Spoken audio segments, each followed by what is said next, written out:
Praise the lord. ఈ దినం మనం 12వ శతాబ్దంలో దేవుని చేతిలో బలంగా వాడబడిన సెయింట్ ఫ్రాన్సిస్ అనే భక్తుడి గురించి తెలుసుకుందాం. ఫ్రాన్సిస్ గబ్బియో అను ఊరిలో ఒక భయంకరమైన తోడేలును చూచెను. ఆ ఊరివారు దానికి మిక్కిలి భయపడుచుండిరి. జంతువులనే కాదు కానీ మనుష్యులపై కూడా అది దాడి చేస్తూ చంపి తింటూ ఉండేది. ఒక దినం ఫ్రాన్సిస్ తోడేలున్న స్థలమునకు వెళ్ళెను. ఆయనను చూచిన వెంటనే ఆ తోడేలు నోరు పెద్దగా చేసుకుని ఆయన మీద పడుటకు పరిగెత్తెను. ఆయన ఏమి చేయునో చూచెదమని ఆ ఊరివారు వెలుపలికి వచ్చిరి.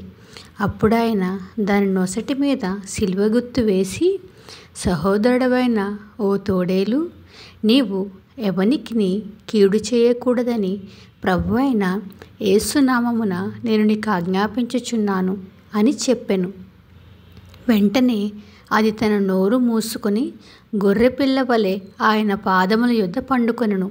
అప్పుడాయన, సహోదరుడవైన ఓ తోడేలు, దేవుని స్వరూపములో చేయబడిన నరులను నీవు చంపితివి. నిన్ను ఊరితీయుటయే నీకు తగిన శిక్ష. కానీ ఇప్పుడు నీకును నీ విరోధులైన వారందరికీ సమాధానము కలుగచేయుటకును నేను వచ్చితినని చెప్పగానే దానికి సమ్మతించినట్లు అది తన తలను వంచెను. ఫ్రాన్సిసు దానిని చూచి, ఓ తోడేలు, తిండి కొరకు నువ్వు ఇంత క్రూరముగా ప్రవర్తించితివి. ఇక మీదట నీ ఆకలి బాధ తీర్చుటకై ఆ ఊరివారు నీకు ఆహారం పెట్టెదరు. నీవు వారికెట్టి కీడును చేయరాదని ఆజ్ఞాపించెను. అందుకు సమ్మతించినట్లు అది తన తలను ఊపెను. నీవు ఈ ప్రమాణమును నెరవేర్చెదరని ఒప్పందము చేయమని ఫ్రాన్సిస్ అడుగగా అది తన కుడికాలును ఎత్తి ఆయన చేతిలో పెట్టెను. ఆయన దానిని ఊరి లోపలికి తీసుకుని వెళ్ళెను.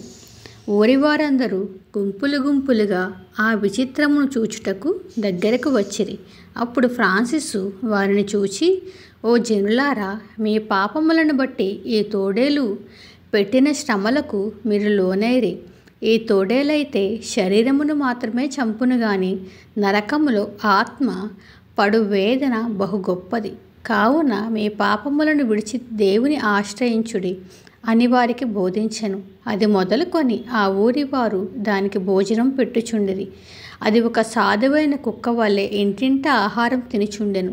2 సంవత్సరముల తర్వాత అది చనిపోయెను.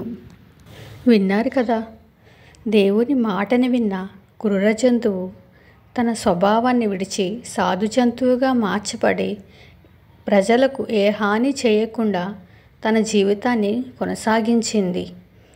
ఆ ఊరివారు దేవుని మాటకు లోబడి తమ పాప జీవితాన్ని విడిచిపెట్టుకుని దేవుడి తట్టు తిరిగారు. మరి ఇన్ని సంవత్సరాల నుండి, ఇన్ని దినాల నుండి దేవుడి మాటలు వింటున్న నీవు ఎంతవరకు నీ పాప జీవితాన్ని విడిచిపెట్టి దేవుని తట్టు తిరిగావు? సంపూర్ణంగా ఆయనకు లోబడి జీవిస్తున్నావు? ఒక్కసారి ఆలోచించు.